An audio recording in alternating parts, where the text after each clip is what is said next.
Hello beautiful people, it's Sandro here, Abstract Homes. I just wanted to show you this staircase.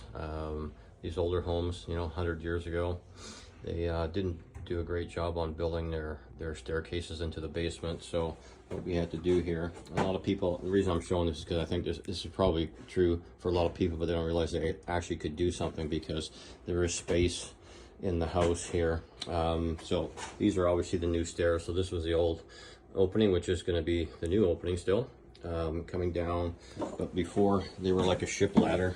They were quite steep and came down quite a bit of angle, and then just basically at the bottom of the stairs, it only gave you maybe a little bit more than 2 feet for the landing, and that was it.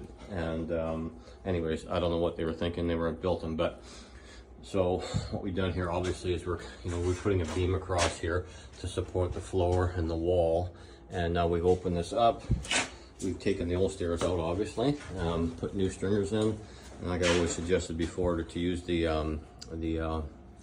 not the LVLs, right, but the timber strand joists. They're thicker and there's no tension in it when you cut these stringers. There's no tension in the lumber, and it doesn't bend on you like the LVLs do. So, and they're obviously they're rated structural, so they're good. And then, so then we stopped the landing here.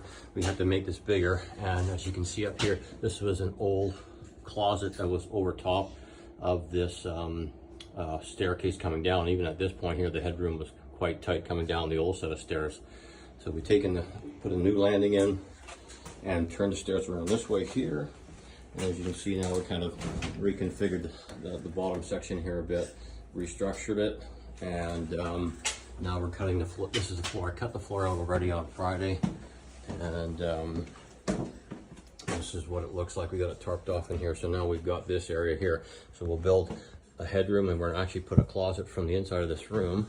It takes a bit of room out of this living area up here, but not bad.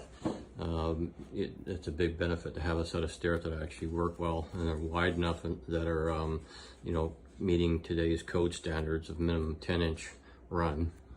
And then we got this is the old wall, so I'll cut this again here. I'll cut this here, we'll fill in the wall, and then we'll put a closet or a shelf here to give you the headroom, and then a closet on top of that, so they still have closet space in that room. And this here, we can also continue it through up into here, where you still have enough headroom to go down, and then they could have a super long big closet in this area in here. That's it for now. Take care, guys.